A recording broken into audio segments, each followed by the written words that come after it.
Right, awesome. So welcome to another episode. Super excited today to have Nicki with us. Hey Nicki, how you doing? Very well, Asia. How are you? Yeah, doing really well today. How's it Cool. how's it going? Everything's going really well. I've been really enjoying the course. But as I was doing the pricing module, something came up to me, and I was hoping you'd be able to help me a little bit, kind of go through a block that I'm experiencing with that at the moment. Yeah, sure. All right. So thank you for being here and on this session. And so today, obviously, we're going to be doing a bit of coaching. And really the question is, I know you said your pricing has come up for you, Mhm. but yeah, what would really serve you in this call today? Well, I suppose I've been kind of through following the module on pricing. I got kind of quite quickly to a point where I was clear on what my base rate is and what kind of my most basic program, like what the prices for that would be. The issue I've been facing since then, or with that, is how to kind of create a kind of different levels of packages so that I'm kind of able to upscale, perhaps by providing more value to clients, by not only making longer packages, but kind of more comprehensive packages. So that would be really interesting for me to learn more about. Right. You said a couple of things there. You said longer packages and more value. Mm-hmm. Right. Tell me a little bit about that. Yeah. I mean, by longer packages, I mean, probably it helps if I tell you what my basic package that I came up with is. My basic package is kind of 10 1-hour coaching sessions over 3 months. And that works out at 1,500. And then based on the course and the module, I worked out how I should kind of scale that over 6 months and 12 months. So in terms of duration of the package, I've worked that out. But I guess what I'm stuck on is, other than this kind of 10 times 1 hour package or whatever that is for 6 months or 12 months, how to create a kind of a higher value package, whether it's to include more coaching hours, or how is it that I as a coach bring more value to different packages and kind of therefore can justify putting my pricing up to create kind of more, more kind of VIP or whatever exclusive packages for clients other than the basic offer I make. Yeah. And something that you said there, like, how do I make it more valuable to justify the pricing? Mm-hmm. I mean, I guess I'm working on the assumption that if I'm putting up the pricing, I'm adding kind of more service to the package to kind of to create that, but I could be wrong there. Maybe I could be challenged on that. I don't know. I guess it feels strange to offer 10 hours of coaching at 1,500 and then say 10 hours of coaching at 3,000 when the number of hours of coaching haven't changed, but maybe that's where I'm missing something. Yeah. So if we took a step back and slowed down and said, let's put the 10-hour on the side, do you think that just raising your pricing means also raising the value? Is that what the correlation is for you right now? Yes, I think so. Yeah. Yeah. Right. And have you had a coaching conversation, just one coaching conversation previously, where the client has had a deep insight or a deep transformation? Have I? I mean, I feel I want to answer yes, but what I'm mainly having that's transformative with clients that kind of fits that description is my first free session, which kind of, is a lot of people's first experience with coaching, and they're just really excited by the approach and they're having a lot of powerful insights. But then even when I kind of try and sell them my most basic package, I'm struggling to kind of entice them. So like how to entice them to even higher packages is almost like a separate question. But yes, to answer your question, yes, I've had those sessions. And you said those weren't even like your actual free experience sessions. Yes. Although the issue is perhaps that I haven't managed to translate much of that into sales. So the coaching I'm doing currently that's actually paid coaching is still on my previous model, which was by the hour and kind of session by session booking. So I haven't actually managed to sell any packages yet. And I feel like almost before I'm offering it up to clients at the end of a session, and currently I'm only offering that one package of 10 hours at 1,500. I'd like to be able to give them more choices, but then I'm stuck on the scaling issue. Yeah. And so if we just separated it for a second, you know, the packaging, the 1 hour, etc., you know, because translating it into sales is all about proposals, and you know, we can explore that in a second. Cool. But pricing, you've just said that even in a free session, they have got tons of value. Mm-hmm. So value and pricing is hardly ever, there's hardly ever a correlation. It doesn't mean more, like the higher the pricing, the Mm-hmm. more value you have to give as a coach. Mm-hmm. Pricing is quite relative to every coach. Mm-hmm. And so if we took it back and stripped it back and said, well, if for me, every session or every package is valuable because it is going to create a shift in insight, Mm-hmm. then the pricing or how much you actually say a package is doesn't really matter anymore. Mm-hmm. I can definitely follow the reasoning, and yet I find it, you know, and I'm supposing that's where my block is. I find it difficult to accept or like feel okay with that, perhaps. And what's stopping you from feeling okay with that? Well, I guess if I'm not differentiating the difference in price, say between 10 hours at 1,500 and 10 hours at say 5,000, if it's the same amount of hours, I don't really know how to differentiate the package to my client and explain to them the difference in the package. So the difference could be the level of contact.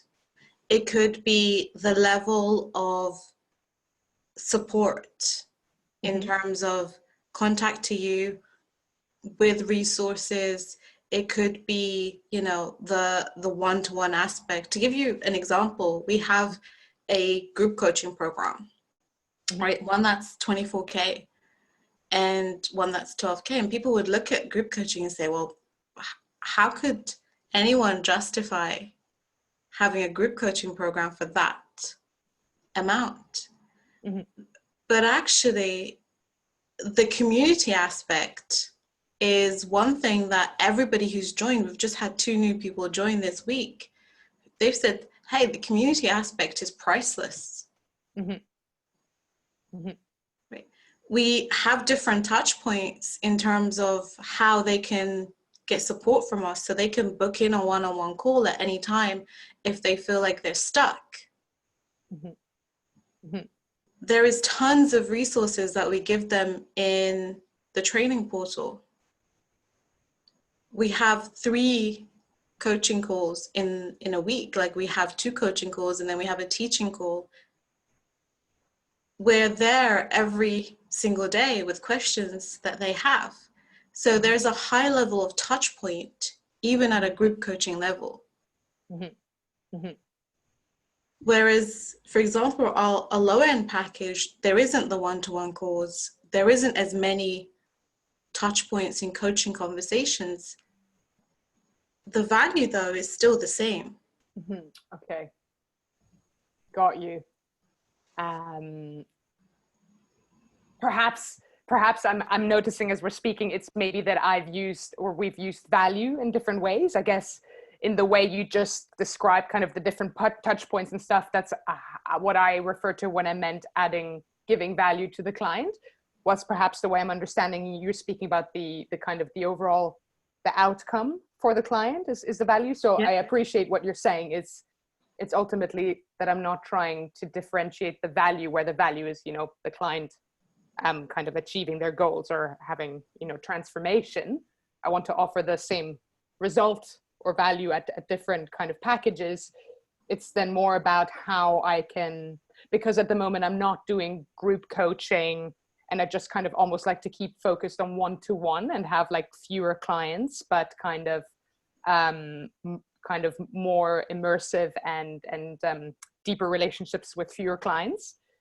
It's how to scale my one-to-one packages into different offers, which all give value, but maybe like you described, have different kind of touch points. And I'm not quite sure what, other than the one-to-one coaching that I offer and the number of hours, would be these different touch points I could use to kind of flesh out or differentiate between different packages. Yeah. So if they get 10 hours with you at, yeah, how much? 1,500? 1,500. Yeah. So they get 10 hours with you at 1,500.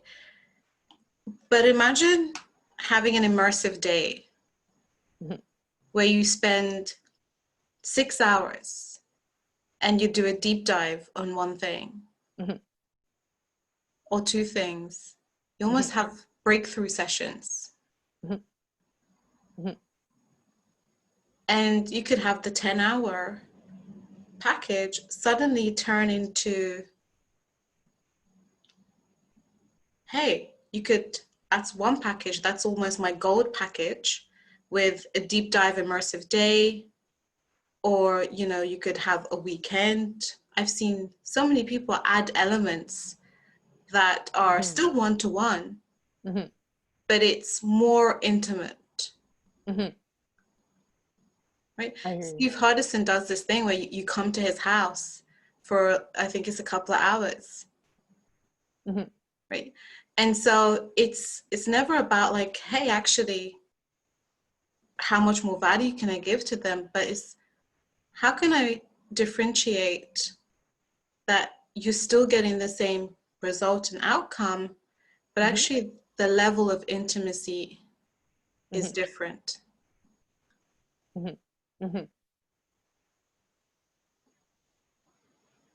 Yeah, I see that. That makes sense. I guess I like that. I would almost just struggle, I suppose, on a sales kind of point of view to explain it to the client. And for some reason, what comes to mind is kind of speaking about it in terms of like, you know, accelerating maybe the journey or getting to your result. But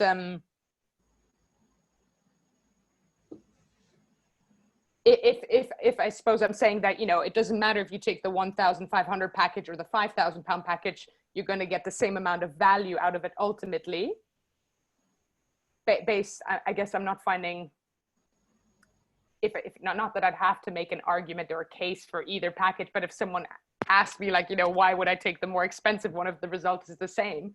I suppose I'd struggle to explain how I would encourage them to take the more intimate, intensive one. But would your clients, if given the opportunity, struggle with it? That's a good question. I suppose I haven't had based on the suggestion here, I haven't had the opportunity to put it to them. I guess operating on the premise that they're struggling with accepting the standard offer, it's hard for me to imagine, being able to sell them the higher offer. And if I just take a step back even more and we slow down this conversation, we had a great client who came to us and we said, hey, there's this package that we have. And she said, oh, I can't afford it. We said, okay, well, let's put affordability to the side. And we explored the possibilities. And that's the thing. Sometimes you're going into a conversation, well, hey, is this going to be affordable for them? But if we step into the realms of possibility and we get them to see the next thing, then would that shift She went from saying, I can't afford it, to paying upfront. Mm-hmm. Nice. Yeah. And so sometimes we go in and we say, oh, well, they can't afford it. But actually, maybe it's just they haven't bought into the possibility. Mm-hmm. Right. And I'm sharing this with you because sometimes when you've had a lot of people say, oh, well, I don't want it, or I can't afford it, or it's been great, but I'm not sure it's for me, we start to almost doubt. Mm-hmm. And I always say it's either two things. They haven't bought in to the possibility enough, Mm-hmm. or they're not the right type of people in front of you. Mm-hmm. Mm-hmm. My sister's a vegan. I'm not. Mm-hmm. There is nothing I can do ever Mm-hmm. to convince them to eat.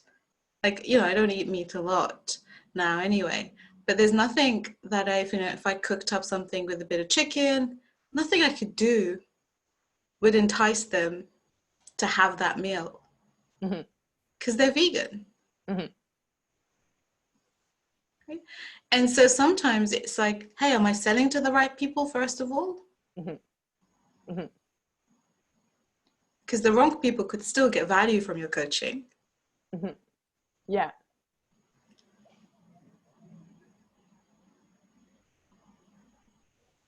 But they wouldn't necessarily be the best people to continue the journey of transformation.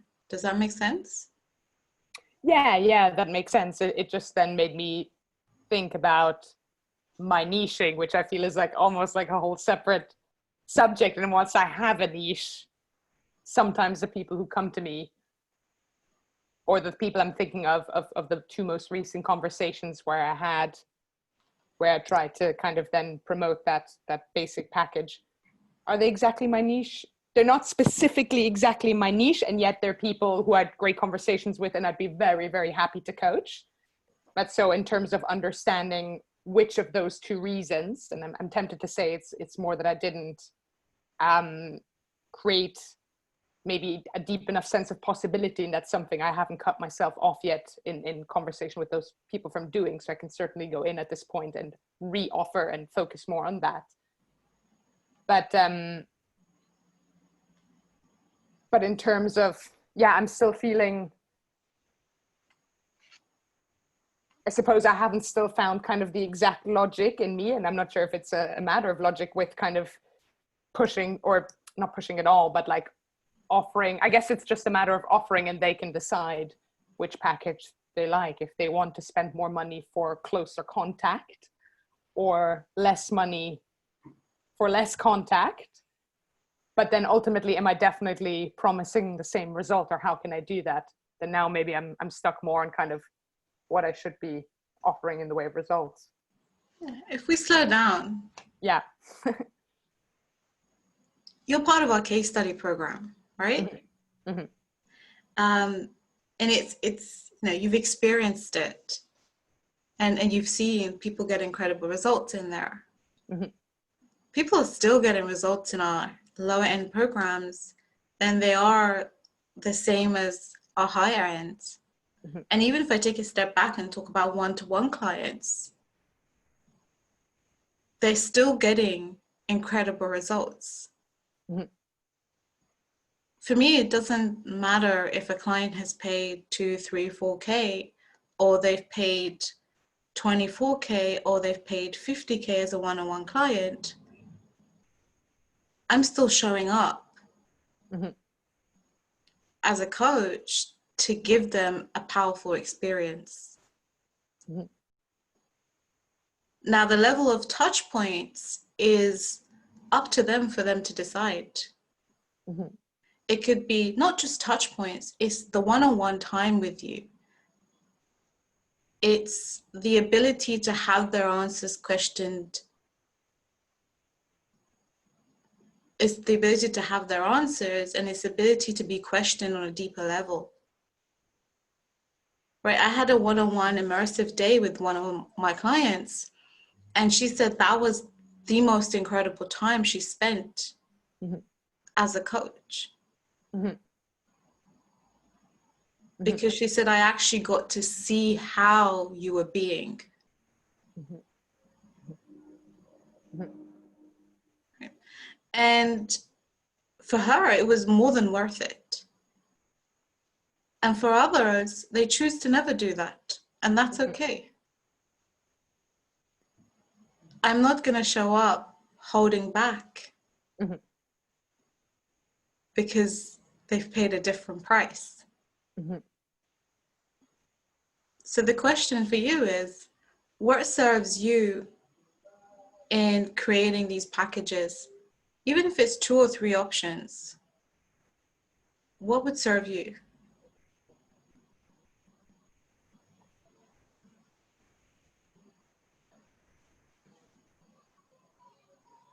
Yeah, I guess the question that comes up for me in terms of what would serve me is kind of understanding, I guess, more clearly if I'm doing one-to-one, and you've named a few of them, and I should go away, or I'd like to go away and think about them more, is kind of the different touch points that can include for me, given that currently I'm not recording content and doing group programs or have any other kind of reference material. So I can only imagine it at this point before thinking more creatively, and think of it as being, more hours with me, whether that comes in the form of like a day long or a half day or weekend, which I like that idea. Although whilst at the moment I'm actually outside of London, so I'm a bit kind of more distance from the people, so it would have to be spent online, and I wonder if people would be into that.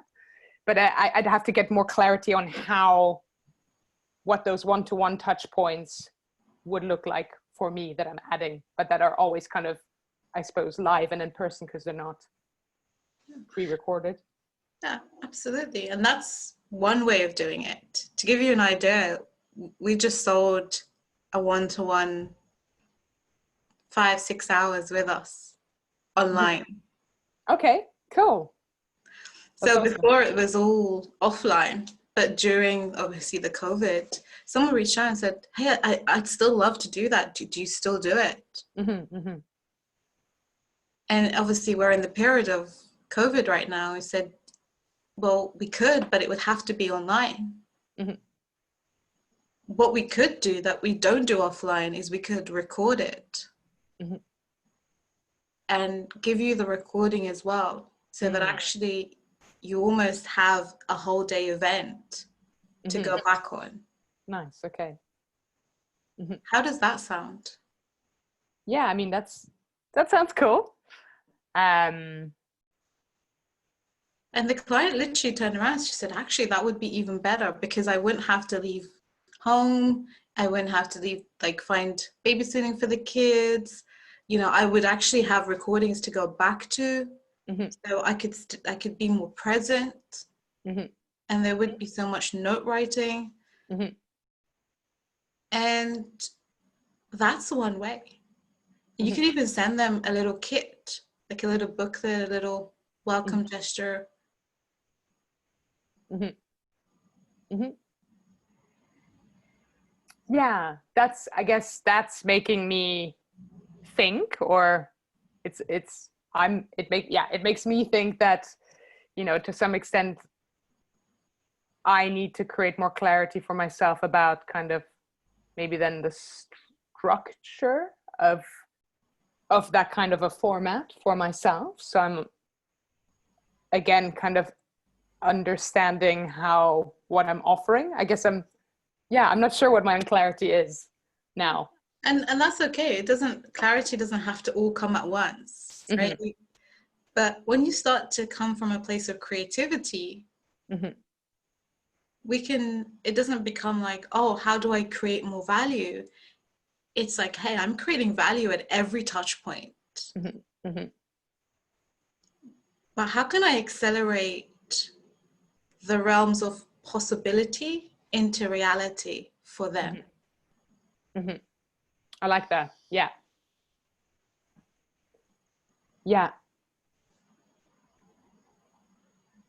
So she went from not having any clarity on so many different pieces of her business to walking away in 6 hours, to having a whole structure from what she could offer in terms of packaging, how could she leverage what she does one-to-one into group?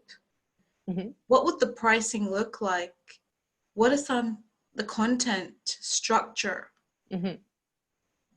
She went to how actually can she reintroduce these concepts that she's been kind of thinking about to her clients right now, and how can she re-enroll them into these possibility of having a community.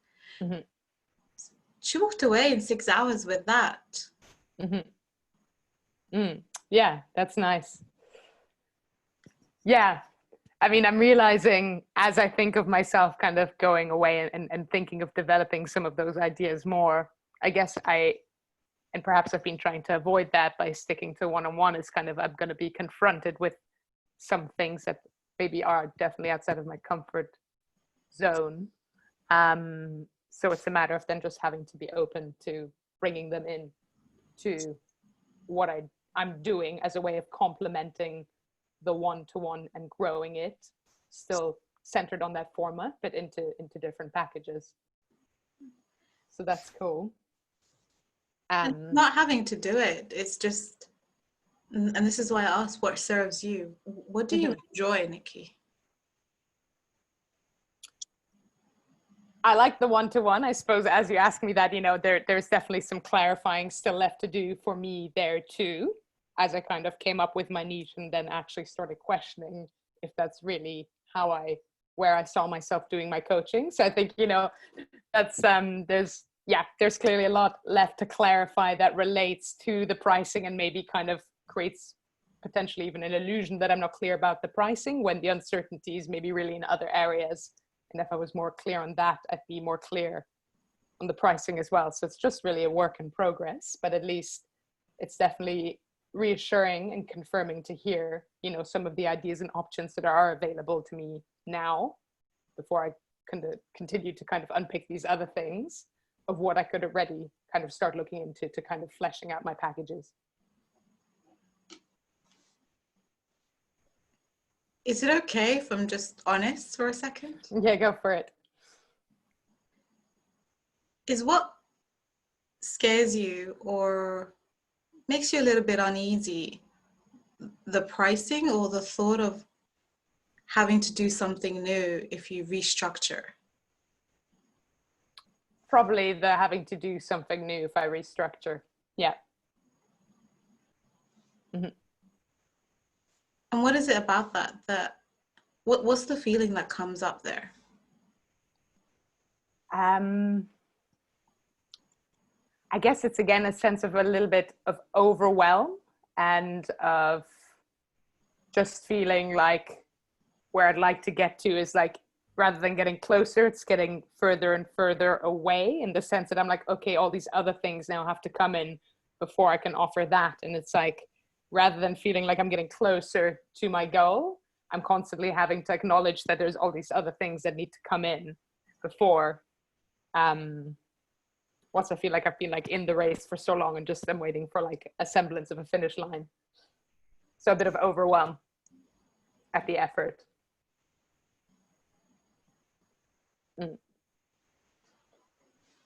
Is it okay if we dismantle a little bit of the overwhelm today?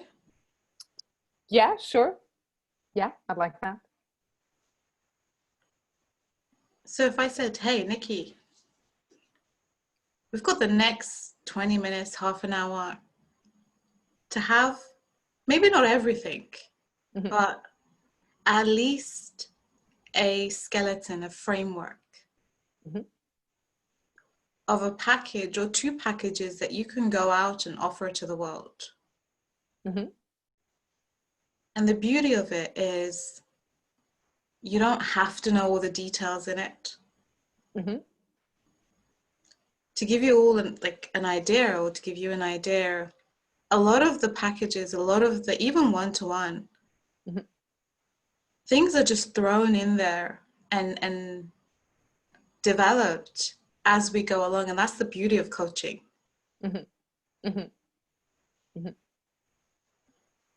That you're always creating different aspects based on something that you see that you love, or something else that you think would be really exponential, will really accelerate and be exponential for your clients. So let's break it down. If I said, hey, Nicki, forget everything you know. Forget everything you have. If you could create 2 packages right now, and you had a high level package, and you had one that was a bit lower, both still high level coaching, but a little different, what would their pricing be? I mean, the numbers that just came into my head intuitively when you said high level package was 10,000, and you know, a lower level package about 5,000. Awesome. Now let's go to the high level. What would 10,000 with you look like? What would that high level package look like? And this isn't about value, how much you can bring to them. This is, what would it look like in terms of transformation?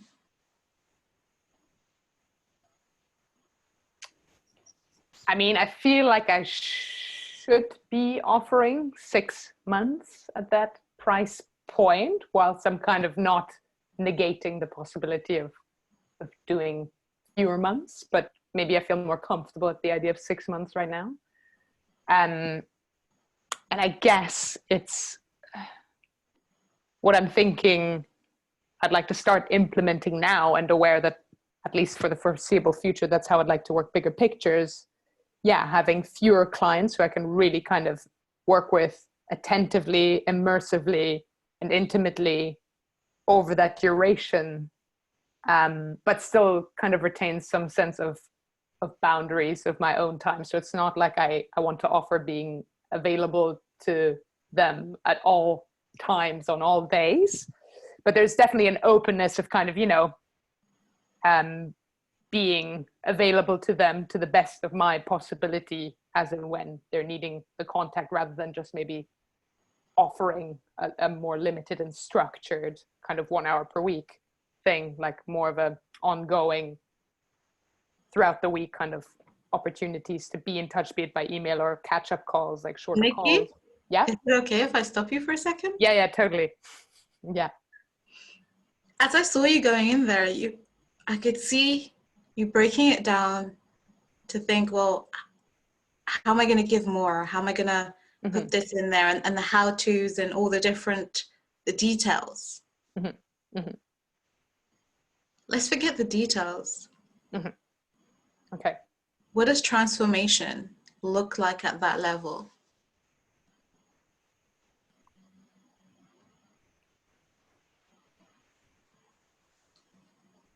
I mean, I suppose for me, it's either a deeper kind of internal transformation. And again, I guess that's why 6 months seems comfortable. Or it's like a very clear achieving of a kind of a challenging goal. So it's either transforming someone's whole perspective and outlook on a situation or their life or the problem that they bring to coaching, or it's very concretely helping them to like be like, in 6 months, I want my company to make £500,000, and very solidly kind of bringing that goal, like materializing that goal. If in 6 months you said, hey, this time that we work together, let's say this hypothetical client is going through turmoil in their marriage and it's affecting their professional life, right? And if you said, hey, in these next 6 months, we're really going to be working closer together so that we can go through these deep internal conflicts that you're having, so that we can actually work through them, so that you you have a marriage that is not just on paper, but it's enjoyable, it's transformational, it's loving. Mhm. And in turn, when we fix that part, and not fix it in a sense that you're broken, but when we put the pieces together like a puzzle and fit those pieces, Mhm. it will accelerate your growth in your business. Mhm. Mhm. That's what we'll be working together. Those shifts and insights is what we'll be doing Mhm. over the next few months. Mhm. How does that sound? Yeah, I mean, that sounds powerful, because it's kind of, I suppose, delivering both of those things, both the personal transformation and whatever the original goal may have been about what they wanted to achieve. So it's kind of over delivering in a really positive way. Um, The client could come up with anything. I just picked a hypothetical situation. mhm, mhm, It's not about the details. It's always about, hey, what's the transformation? And if you can offer that in 6 months, and it goes back to kind of bringing the possibility into reality and accelerating that. mhm, mhm, If they could do that with you in 6 months, mhm, what is that going to save them in 12 mhm, months, in a year, 2 years, 3 years? What is saving a marriage going to do? Or getting through inner conflicts, or saving their business, or, you know, going through limiting beliefs that block them or hold them back? mhm, mhm, What's that going to give them in terms of freedom? And what's it going to save them in terms of time, money, energy, mhm, mentally and physically? mhm, mhm. Yeah, I hear you. I mean, that's definitely that's huge. And I guess, when we're saying it like that, the fear that comes in is like, oh gosh, can I actually deliver that? I really want to believe that I can, and I kind of do, but what happens if I promise that and I can't? Um, Yeah. so there's a bit of self-doubt in that too. And I totally hear that. Mm. Mhm. That's why coaching is about the client. Mhm. We're not there to fix them or give them all the strategies. We're just there to open the doors so that they can facilitate going through that. Mhm. Mhm. Mhm. In my coaching conversations, there's only two things: you hold nothing back, and you're honest and open, Mhm. and you're willing to put the work in. Mhm. Because I know if you do those two things, and you know as a coach, if a client does those two things, Mhm. the transformation will happen. Mhm. Mhm. Mhm. So how does it feel? And the first time you do it, it's nerve-wracking. Mhm. Yeah. Yeah. When I offered a first proposal at 10K, it was just that feeling at the pit of my stomach was there. Mhm. And I'm sure when you first offered even 1,500, you probably thought, oh, I don't know who's going to go for this. Mhm. Mhm.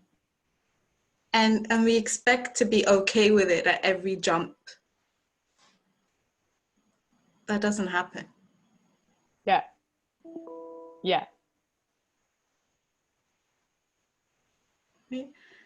I've seen so many coaches, 10, 20, 30, 40, 50, 60, 100K, who've said to me, every time they jump, they still get that feeling.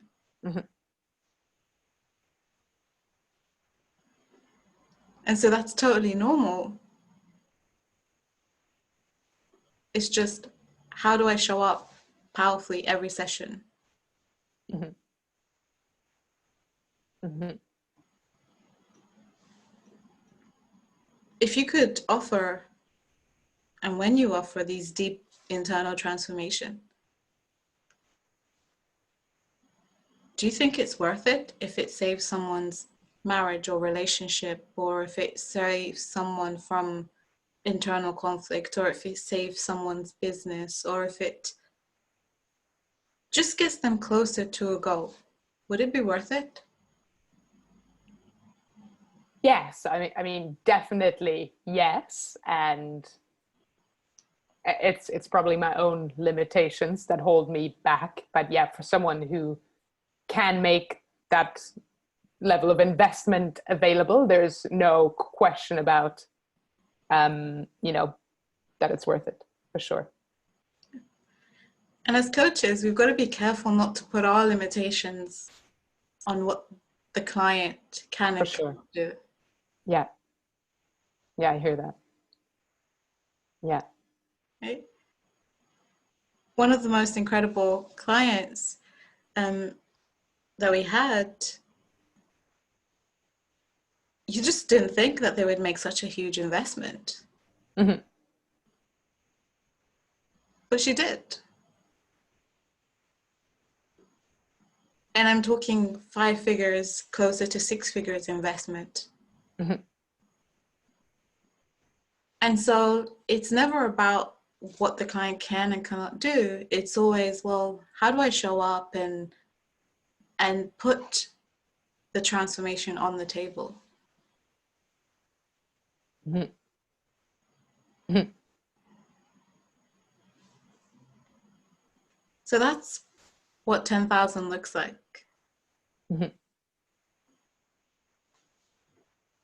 How does that feel? Like filled with potential, and it fills me, it definitely fills me with hope. I feel like there's a little bit of digesting I have to do kind of with that information, or what's revealed itself kind of here. But that's, I guess, the thing I'd like to work toward now, and just kind of, take like I said, a bit of time to digest, and then kind of see how I'm going to assimilate that. But that's the thing for me to work toward. So I like that. So I'm acknowledging there is, in terms of those limitations and those beliefs, a little bit more work on my part to do with myself.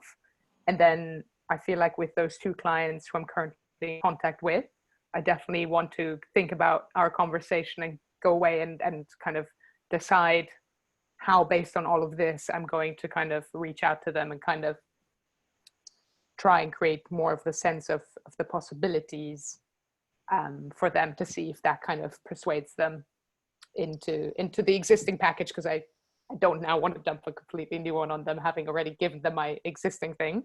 But then definitely with the goal of working towards this, trying it out anyway, this new idea we came up with. Yeah. And just being playful with it, getting creative with it. Because remember, these are all just frameworks. It's just trial and error until you get to a place where you're like, hey, actually, I'm really confident with this. Mm-hmm. Yeah. Mm-hmm. Right? And seeing what works for you, what you enjoy. Yeah. Yeah. I like the playfulness, the approach, and the creativity. So yeah, that's definitely something I'd like to embrace more, rather than making it so serious.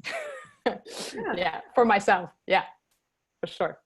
Because in this conversation, I've seen you just trying to put the pieces together, and sometimes it's okay not to have the pieces together. Mm-hmm. Yeah. Yeah. Right. I probably, put that on myself a lot, but yeah. And there's time where it helps, and there's times where, it can be a block. So for sure. Yeah, I have one of my mentors, and he has this thing where he says that it's called the make up. Okay.